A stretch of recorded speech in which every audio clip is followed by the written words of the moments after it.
Since the first day I came on board, my main goal was to convince him to play more aggressive.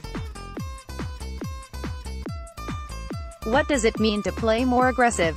It is not just about hitting more winners or hitting hard, it's about positioning on the court, to stay closer to the baseline, try to return closer to the baseline, points don't last 5, 10, 15 shots. He has been improving a lot on that, Moya said. Of course, the serve is a big weapon about being aggressive, because if you don't serve well, the second ball is going to be hard to be aggressive. We have worked a lot on that idea. Sometimes he has been comfortable enough to execute, sometimes he has not been comfortable enough. Loading, it's not easy because he is a player. When I came on board he was already a 14-time Grand Slam champion and he always believed he needed matches to play his best level because it was the way it worked for him in the past, but he was not 20 years old anymore. I would love him to be 20 years old, but he was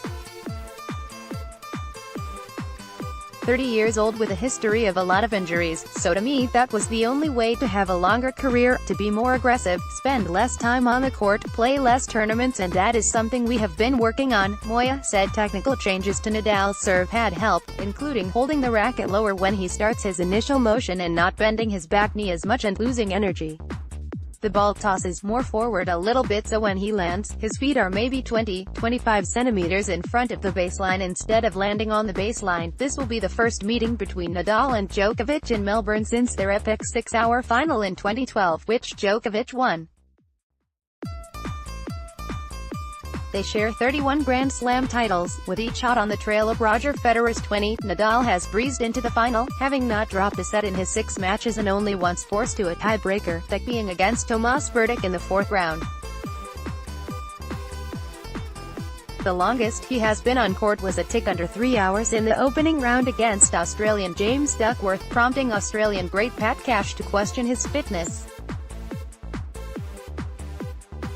Nadal's quarterfinal win over Francis Tiafoe went for only 1 hour and 47 minutes, while his semi-final demolition against Stefanos Tsitsipas, the young Greek who had disposed of Federer, was completed in a minute less.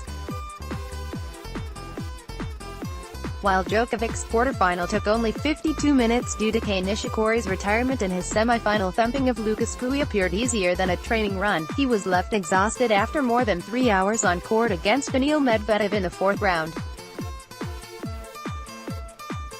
Nadal's late career evolution. Credit. Eddie Moya said Nadal, seeking his first Australian Open title since 2009, would continue to look to avoid long rallies, but there would be other challenges to deal with. It's always a challenge to play probably the best returner in the world, and probably the best ever returner, he said of Djokovic, but I think Rafa, he has always adapted to whatever challenge he has had in the past, and that made him improve and made him the player he is today. Mentally, he has an edge when he plays any player, but not with Novak. He is mentally very strong.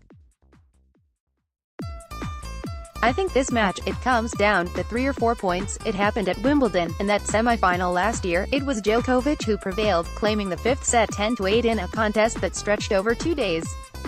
Djokovic said his epic battles with Nadal had reshaped his career. I think I lost to him 9 times so far in the Grand Slams. I lost some tough matches in finals and semis in French Open and US Open. I won also some great matches, Djokovic said. Those kind of encounters have also made me the player I am today, without a doubt. These are the kind of matches that you live for. Finals of slams, playing the greatest rivals at their best. What more can you ask for? This is where you